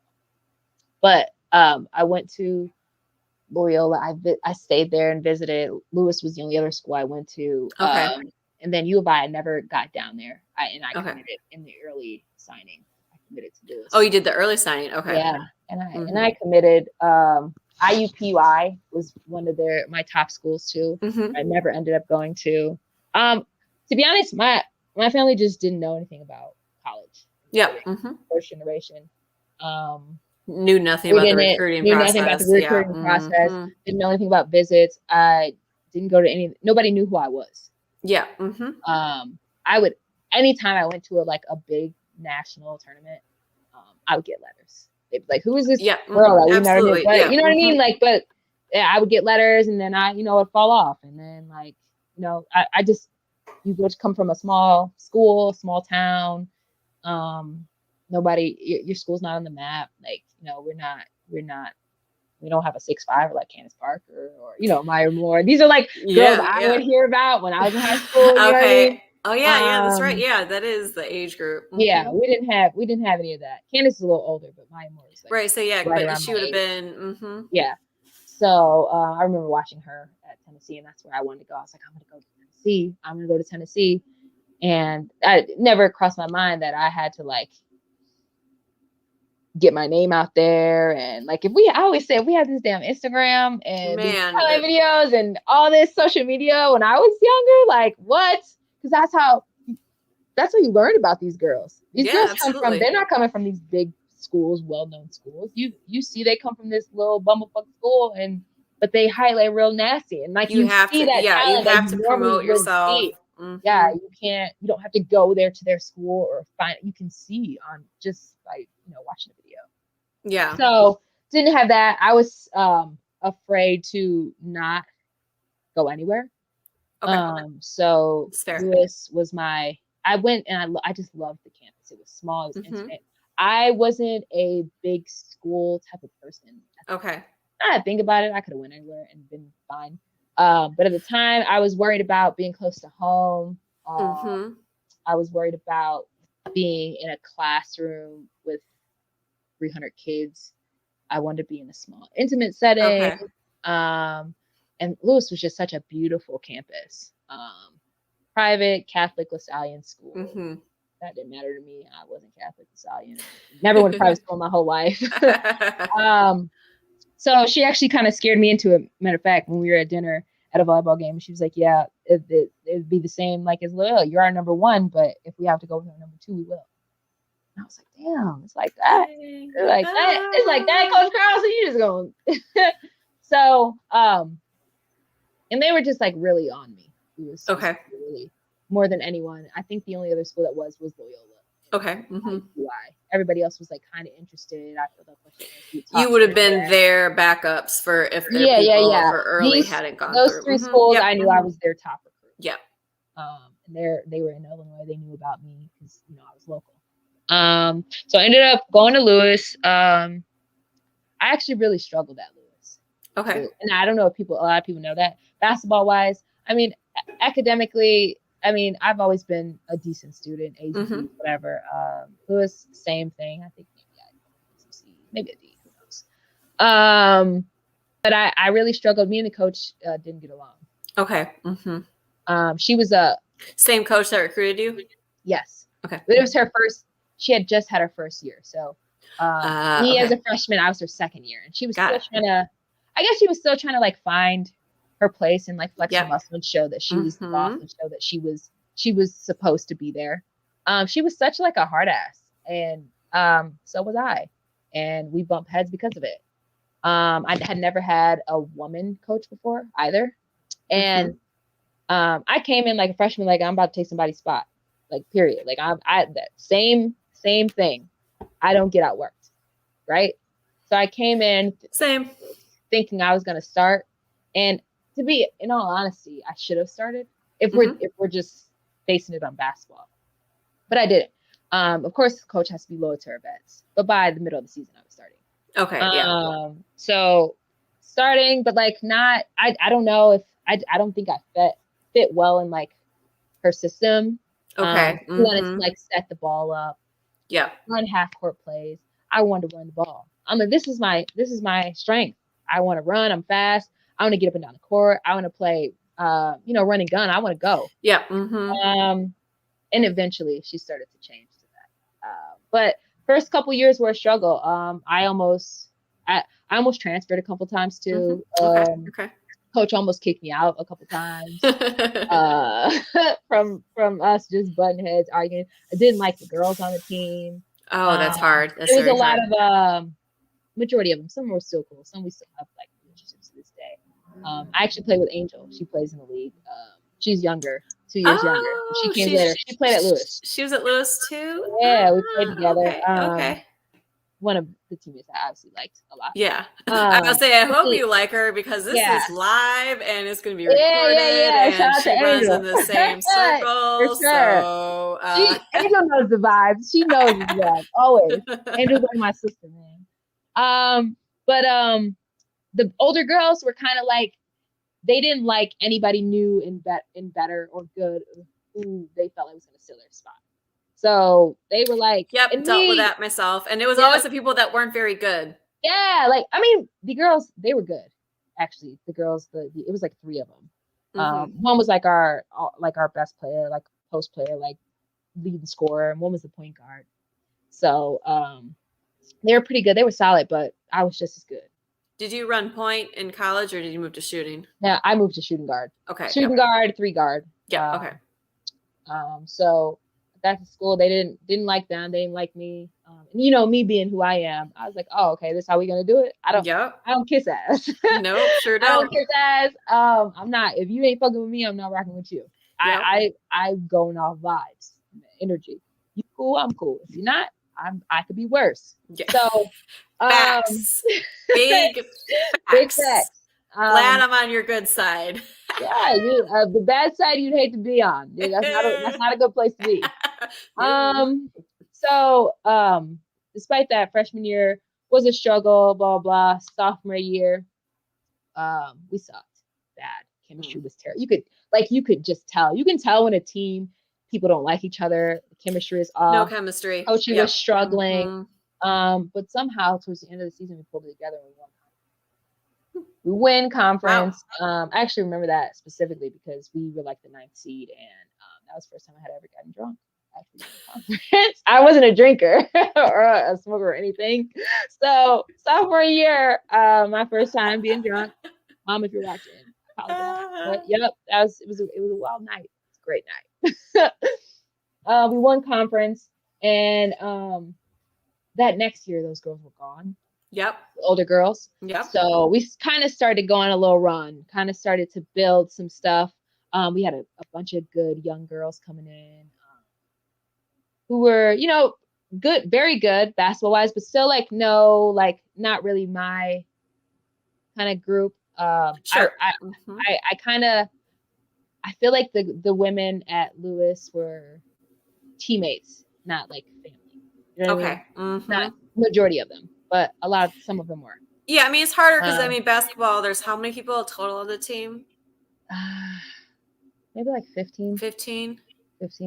But yeah, I mean, your family, but like this is like the family who I'm like not super. No, because it's like each other all the time. It's like with track, the team is so big, and so there were a lot of people that I was cool with, but yeah. But the thing was, there was so many to choose from right. that's why I feel like now I have so many people, but it's like. For sure. You have the sprinters, you have the distance runners, you have the throwers, you have the jumpers. You got your core group, and it was that's kind of part of the problem before though, because it was very cliquish. Yeah. And, like the new girls were together, and then like the older girls weren't fucking with it. It wasn't like a family.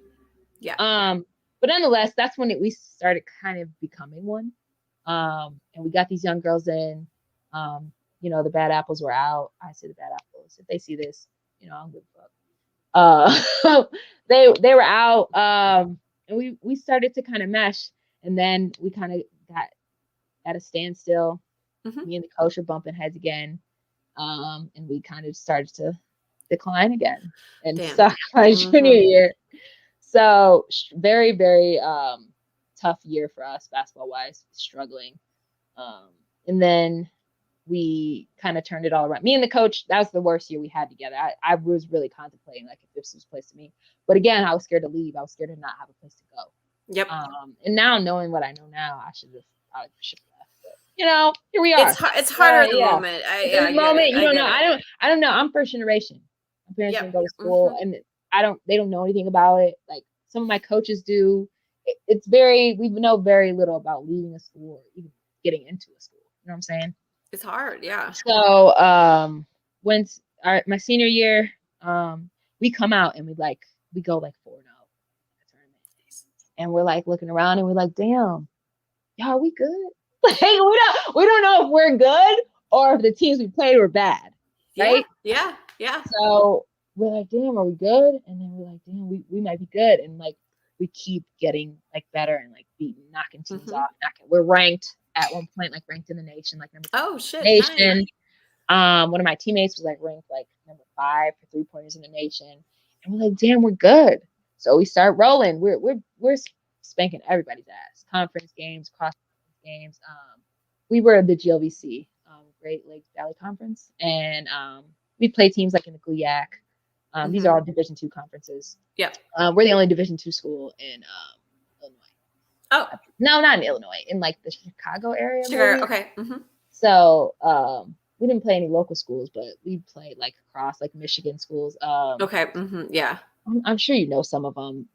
Where did Sid go? That was like our freaking rival. Grand Valley? School. Grand Valley State. Grand Valley State University. Fucking hated them. Very good team. Very good they're known for a lot of sports programs. Yeah. Michigan Tech.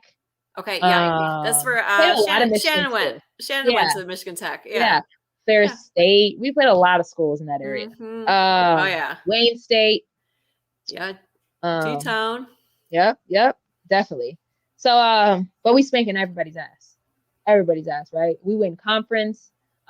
We actually end up playing like Wisconsin Parkside, who's like our rivals. We have a saying like we don't let them host. That was like our saying all through college. Angel will tell you that.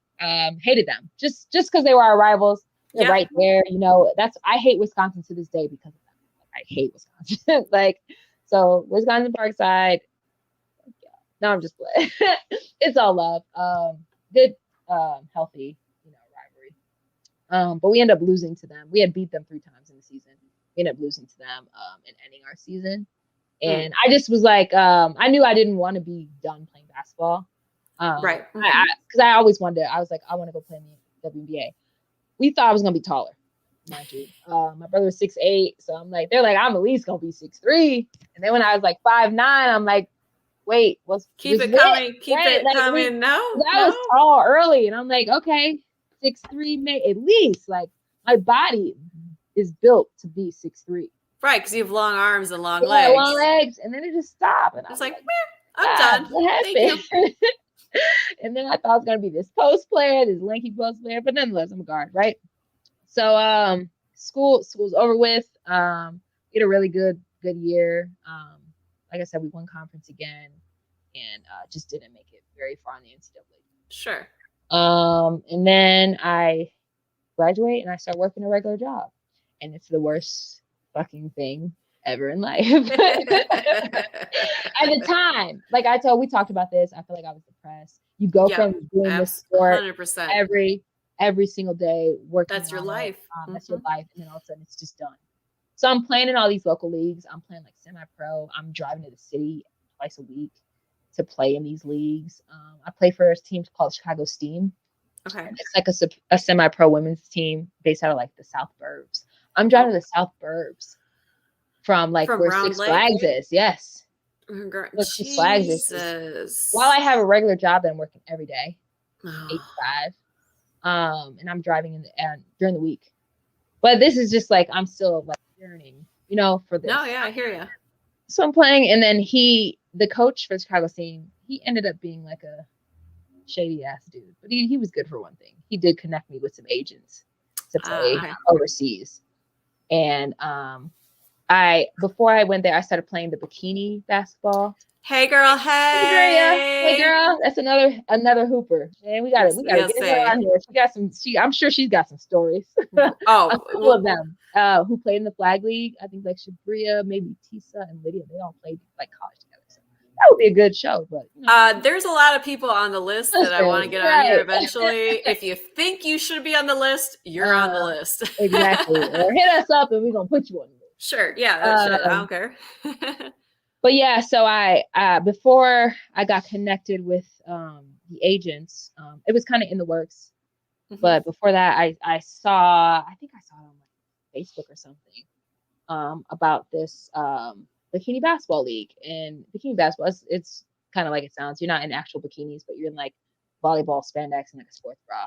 Kind of like the lingerie football league that I do now. The shit. to get women in sports out there or whatever. Yeah. We could I take know, a it's whole bullshit. show Yeah, to we can talk take a whole about show it. on But that. here's the thing: you wanted the opportunity to play. Man, That I was just the wanted to play opportunity. basketball. Yep, This I hear is you. this is what women have to do sometimes, and it's trash. We all know it's trash. I know it's trash, but here we are, right? So I try out for that team, and I make that team, and it's like giving me like college vibes. It's like giving me what I've been And that's where missing. you met Anna, right? Yeah, that's where I met Anna. Nice. Yeah, I made a bunch of great friends. We practice twice a week. I'm driving the city, practice. We travel. We play in teams like Atlanta, Houston, and it's definitely same like college vibes. And we end up winning it that year. Nice. I was MVP. Of course you were. We played Atlanta in the championship. It was dope. It was, besides the bikini basketball part of it. Like at first, I was like, I don't want to wear this shit. I don't want to wear makeup. I don't want to have my hair done when I play basketball. That's not who I am. I'm a competitor. But then, it just becomes a part of the game. This is what I got to do. Just do it. Yeah, everyone's doing it. It's this is what I got to do. Okay, cool. Whatever. Put the makeup on me. Put whatever. I'm about to go out here and hoop, and I'm gonna act like I'm hooping like normal. So that happens. I actually at the end of the season of the championship game, I injured my thumb. And I didn't play basketball for 3 or 4 months after that. Oh, season end. I'm just working my regular job. And then I get the call from the agent, and he's like, you need to be on a plane to Iceland and next week, Wednesday. I think he emails me or calls me on a Monday. And he's like, that's just how it works. Cause we were in the works. Everything was in the works. He's sending me all the paperwork. I had to get a passport, but then he would send me something and be like, okay, this is the next step. And I would do it. And then I wouldn't hear it. And he'd send me something, this is the next step. And it was just it was a lot of stuff to do to be able to go and live in another country. Right. So I did all of it. And then I didn't hear from him. Like I said, I didn't play for 3 months, and I didn't hear from him for 3 months because we were talking during this. Okay. And then I have an injured thumb. I haven't played. I haven't been playing basketball. I haven't been working out. I was taking a break. And then all of a sudden he's like, yeah, here's your flight. Here's your information. Here's where you got to go. And you need to be on the plane next Wednesday. Dang. What? To Iceland. And I went to Iceland, to Isafjörður, Iceland. And I was so hyped, man. I was crying, because that's a dream of mine, I wanted to go play. But I'm not going to play in WNBA. I want to at least go experience overseas. Absolutely. Professionally in Europe, right? So I tell my supervisor, she's super dope. I worked at this company called Learning Resources. I was a customer service rep, just doing anything for a toy company. But my supervisor was super dope. I was like, listen, that's your dream. You got to go. I was like, yeah. She's like, you ain't got to worry about putting in your 2 weeks or nothing like that. Nice. Just go. My mom was like, I don't think you should go. I was like, what? My mom was like, she's one of those moms who's scared for you to be too far away from her. Oh, okay. Where she can't get to you. Got it. I mean, she didn't want me to go to college, very far away. Okay. So same thing. She's like, this is a whole nother country. I don't know if it's a good idea. You should go, blah, blah, blah. I'm like, Mom, I'm going. Okay. I don't know what to tell you, but I'm out. So I got a storage unit and put all of it, because at the time, my mom, we had just downsized from our house that I grew up in. Okay. 5-bedroom, big basement house. My mom has 7 kids, and my cousins lived with us. Big ass family. And my mom had just downsized to a 2-bedroom apartment. Oh. So I came home from school to a 2-bedroom apartment with my mom. And I was living the dream. Yeah. I was like, nah, Mom, I gotta go. It's time, right? So I put all my stuff in a storage unit and I left that Wednesday. Dang. And I played for a team called Califi, in Isafjörður, and we did pretty well. Had a pretty good season. I actually ended up having to coach the team that I played on, because the males coach, the men's team coach, and our coach was the same person, and they didn't like that because he cared more about the men's team. Yeah, and they just didn't like him as a coach. He was not very personable, good for men, not good for women. So they were like, we'll increase your pay if you coach as well. Do you have any experience coaching? I'm like, yeah, I coach AAU, I coach feeder, I coach all kind of shit. I help out at my high school and coach. I was doing all these things. Okay. So I was like, cool. So I would play in the games, and people don't know this. I would play in the games and get us up 30, and then I would sub out and coach. And I mean, depending on the team, like usually I could do that because the talent is so raw in Iceland and in Europe. That's the whole reason we even have jobs to go to overseas, is because American basketball is so much better. In most places, in majority of Europe, there's some places that like can play with us, with the best. Like that's why we get some of those European players playing in the NBA here. But for the most part, we're so much better.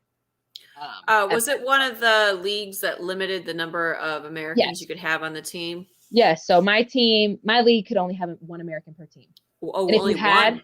Yeah, and if you had more than one, they couldn't be in the game at the same time because it'd give you too much of an advantage. That's how.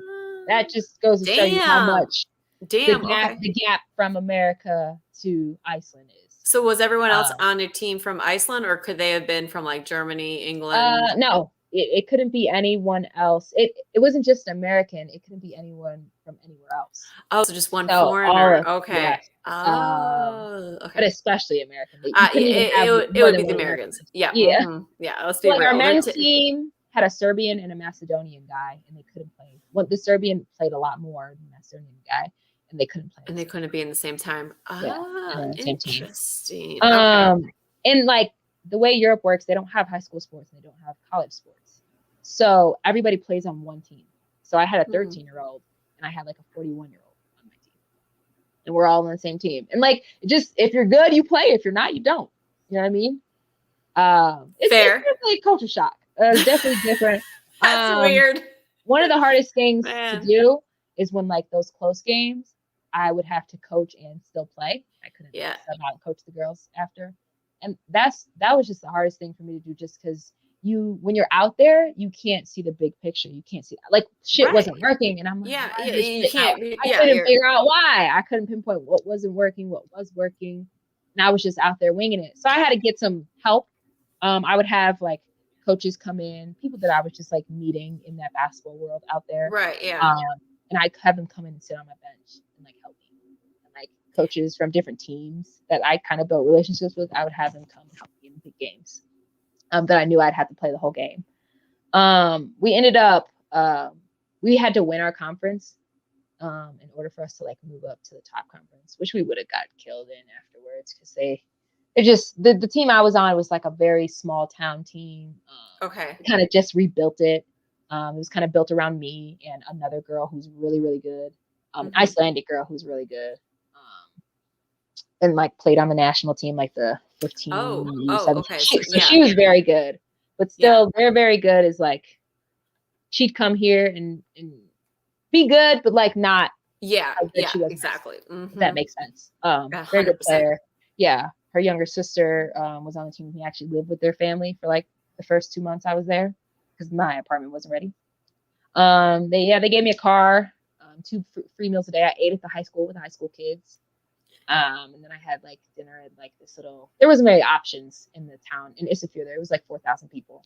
It's in the mountains, right off the ocean, which was beautiful the first week, but that should get cold. That should get cold and old after that. Cold and old. Man. Weather was a little crazy one time. To pass time, because that's my job, right? I play basketball and I coach basketball. Games are only once a week, right? And practice is usually every day, but like weather's crazy, so practice is getting canceled all the time. So I joined the volleyball team. I kind of got a volleyball background. Joined the volleyball team, and I started coaching 2 6th grade teams. Why not? And that was a lot of fun. Traveled with them just so I wouldn't be bored. One of our trips, we played in a tournament and we started driving back to Isfjord. Mind you, we play in Reykjavik. Reykjavik's like their New York. It's like their big. Yeah, it's their capital. Their capital. We were driving back. It's a 5-hour drive, and the road broke in half. We were driving back in a storm, and we got stuck at one of my players' aunts or family members turned a car warehouse into a house. It was wild. It was so cool though. Kind of gross, but like cool too at the same time. And we stayed there for 2 days. Damn. While we were stuck. While they rebuilt this road. Oh, sure. I have pictures on Facebook. They'll probably come, when they do the little memories, they'll probably come back around. But yeah, this road. It was an experience, man. But you only did one season?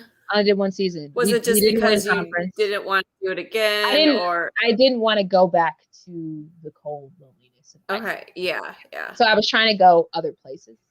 Mm-hmm. But it's just I don't know. I think it was the same thing. Get your name out there. People who don't know you come from a small. You have to network. Private Catholic Latin school. I had great numbers in Iceland, but like Iceland's not big, very big either. Like their basketball. The other European countries aren't scouting. Yeah, they're not scouting from there. Iceland players, Icelandic people. Yeah. So I ended up. I tried to go back like the following year, and then I was like, okay, this is probably over with. And I was like, okay, I'm okay with it. Because at the same time, while overseas is great and like you're playing professionally, you're making this money, it's lonely as fuck. I was so lonely. The time difference, like 5 hours. I have to stay up to 4 o'clock in the morning just to talk to people when they're done with work. The language is different. The food is different. I eat everything, so I didn't really have a problem with food. Right. Yeah. But the language, the music. But I found like some more Icelandic rappers that I like. I would find some things. The language, I learned a little bit of it. But it's a hard one to learn. It was tough. It was hard. Yeah. It was a hard language to learn. So yeah, I did that year and I was like, yeah, I'm cool with not going back. I came home for Christmas and New Year's. Okay. They were like, they gave me a ticket to fly someone in or go home. I was like, no, I'm gonna go see all my people. I'm not gonna fly anybody in. I'm gonna go see my family. And that helped a lot. Because I was really, really homesick around that time. Okay. So I came home, got to see my fam, got to see my friends, hung out, and I was back in like 2 weeks. And that was like the perfect amount of time. And I was like good to go again. But yeah, that was a good experience. And then when I came back, I was still like, okay, still want to play. That's when I kind of like Anna's league start kicking up. Mm-hmm. All these women's semi-pro leagues, like we just started playing basketball, hooping, like, and that's when like women in the league started to like grow. Yep. Mm-hmm. And then I started playing flag football. And so how did you get into flag? So my best friend at the time, Ty, we went to Lewis together for 1 year. Okay. Mm-hmm. She was from the South Burb. She had transferred though. Okay. She didn't get the coach, wasn't getting the playing time, just it wasn't a good fit. And she actually left and she went to a different school, but we kept in touch and we just, became best friends. And one day she invited me out. I was like, I would come and visit her in South Burbs often. And I was there for one weekend and she's like, I got a football game today. You want to go? And we had went out Saturday night and the games were on Sunday. And she's like, yeah, before you go home, let's go to this football game. So I went to the football game and mind you, Ty was not on the best team. She was on fucking T1T. And they were not like the good T1T at the time. They were newer. Oh, I remember. They were getting their ass worked. Like they were getting their ass worked. I forget who. I was like, wow, this is so dope. I'd never been into football at all. Yeah. I never watched it. I would go high school football games, but like I'm here to socialize, you know what I'm saying? We didn't have a football team at Lewis. They told us we would have one by the time I was a junior, but we could tell you guys to get you to school. I saw and I was like, this looks so I was like, sign me up. Where do I sign up? What I gotta do? Where I gotta be? So had to wait till the next season because of roster checks. I had to wait till the next season. So waited till the next season, and then Vino and Rail and Ty and them all, they all started Flagrant. And I started coming to play with Flagrant. And that's how so you never even played with T1T. Okay. No, I never played with started Flagrant. Okay. Yeah, they started Flagrant that next season. Oh, that's right. This is when that one started. I was there. My first year was the last season at Taylor Park. So those last 2 back-to-backs, that was my first year playing. I think it was 2017. Sucked.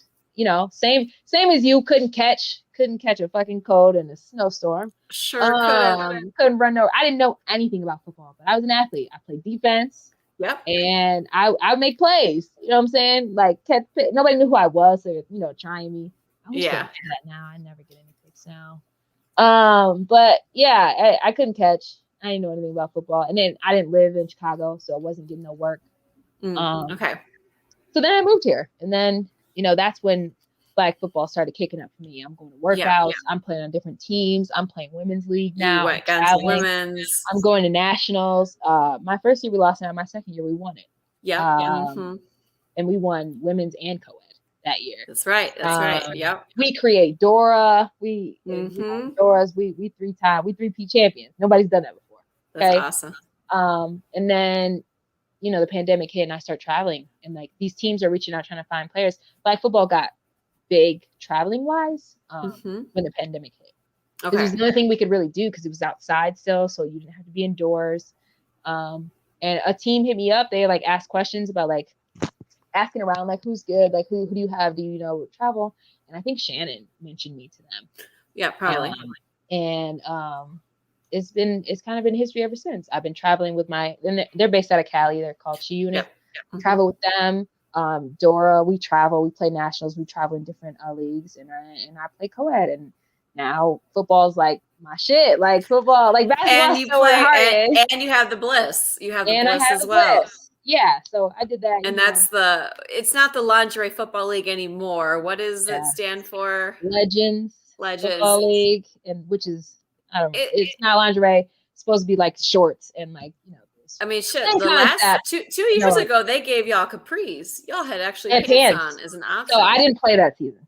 I was I was practicing with them, but then it's too much of a commitment. Oh yeah, that's right. That's when everything you were going to play. Off-minute states, like, and I'm like in the city now. That would have worked out when I was still living back in, Exactly.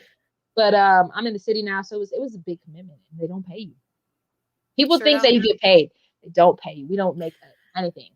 Let me tell you, to sell tickets is bullshit. Years ago, they tried to get me to do that before a lot of the women in the league did, like when I went to nationals, and I said no. Yeah, because that was when they were basically wearing thongs. Yeah, and I was little bitty things. Like, what is in it for me to do this? Nothing. Like, why am I going to tackle somebody without? And they had barely, it was like the flying, like the floppy pass. Anything. And I asked, and I was like, because with the one coach, he got fresh with me, and he was like, oh, well, because I was in Florida. He's like, well, you do this, for no money. I'm like, yeah, but I'm not tackling anybody. I don't have to go to practice. Have my clothes on. I have clothes on. Like, there's no, I'm sorry, but if I can't invite my dad to a game, I'm not playing. Still haven't invited my dad to a game. I would say that because I've seen the way that the league has grown throughout the years. And I would say that it has gotten a lot more competitive, a lot more serious. It's way less about the bodies of the girls and looking cute, and way more. I mean, they've given you guys more still coverage, bullshit, but like still a lot better. Bullshit, but you now have coverage of your body. You have more padding. And so it is something that I can support now. If it was like this way back when I was in my prime, I might have played.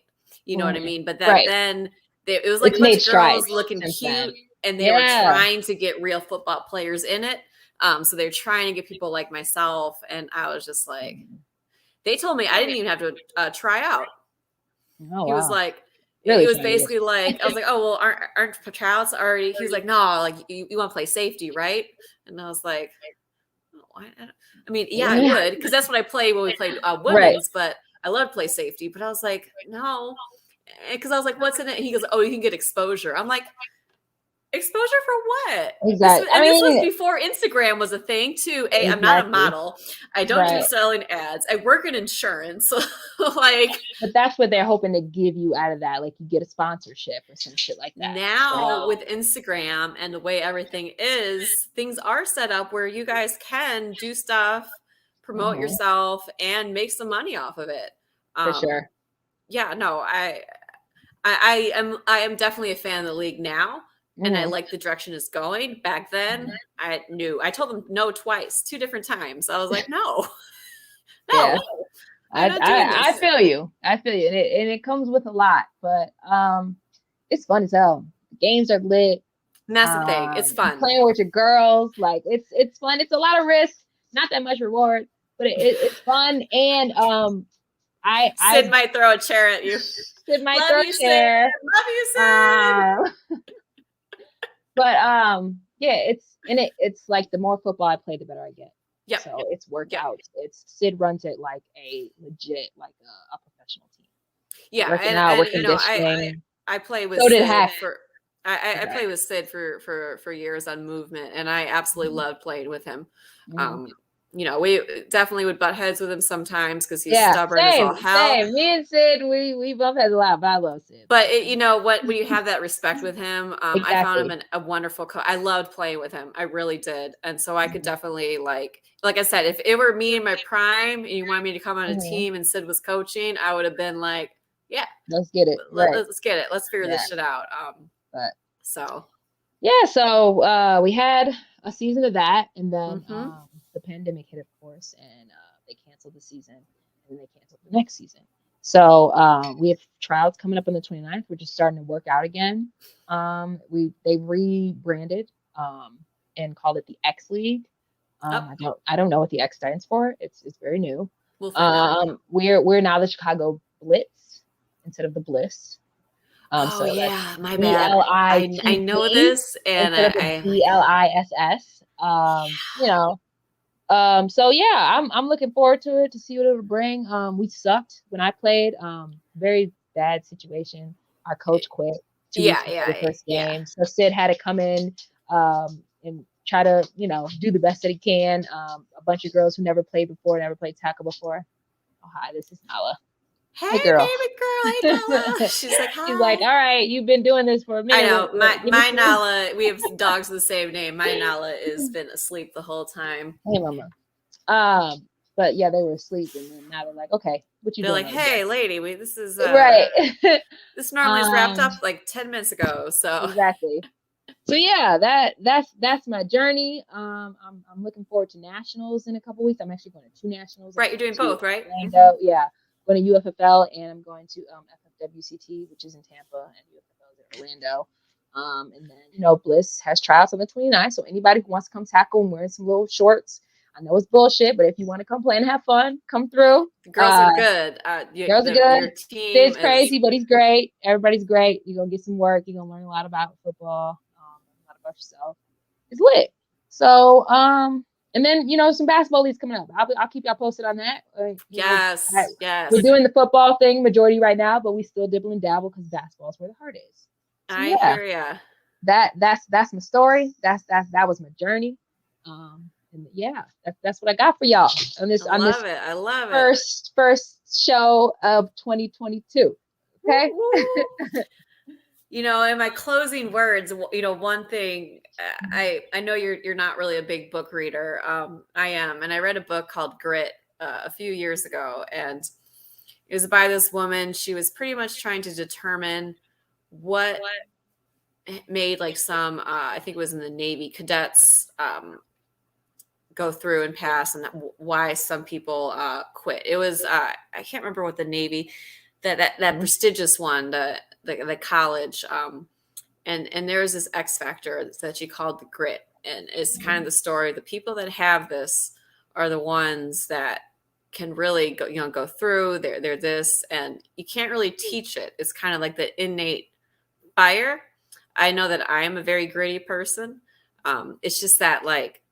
That's what I would call a dog. Some people got the dog in them. Yes, and she called it the grit. My coach Johnson once told me, he was like, if I were more naturally talented, I would be an Olympian because I have that work ethic and that no excuse thing and that drive.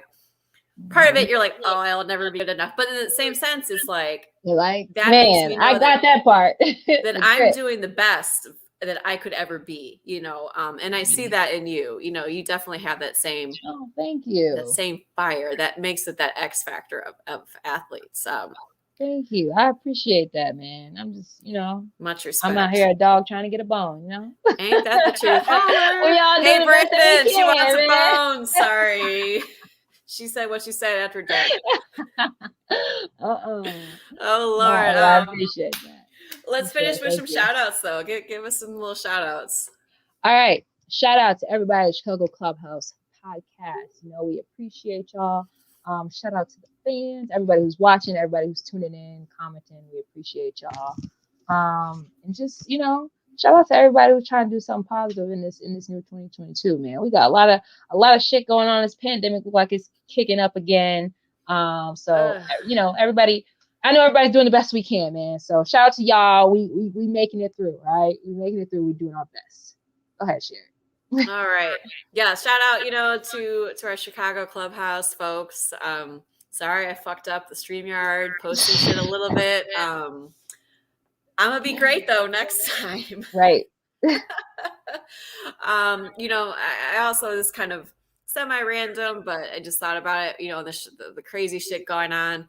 I want to shout out to the firefighters in Colorado. My family lives out there. My aunt and uncle, we really thought they were going to lose their house. The way the winds went in that wildfire, fortunately, they went the wrong way and went away from them.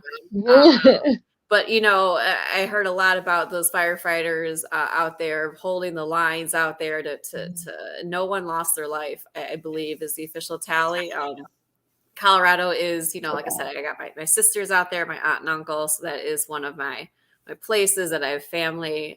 That was quite the way to end the year, worrying that about your family members losing their home. But like my aunt and uncle being just like, that's my family. They went, what they did when they were evacuating? What? They got some neighbors' pets. I love two that. Cats and a dog. I love that. Yeah, people that couldn't get back in, they were like work or something. We're gonna kid y'all babies because I'm taking my babies. I'm carrying mine. I'm taking somebody else's. And I love it, like they went and they helped somebody else, while they're doing it. And so shout out to my aunt and uncle for being those heroes for their neighbors. And that's really it, man. Like Mr. Rogers, take care of your neighbors. That's really for sure. If you can help somebody else, out, do that. And really for 2022, man, I'm just trying to survive, and get through it. And one thing the pandemic taught me, it was the people are what matters. You guys are what keeps me going. And love y'all, love you, B, and love everyone else. And on that note, here's the 2020, and this is the She Said What She Said podcast. Period. All right, y'all.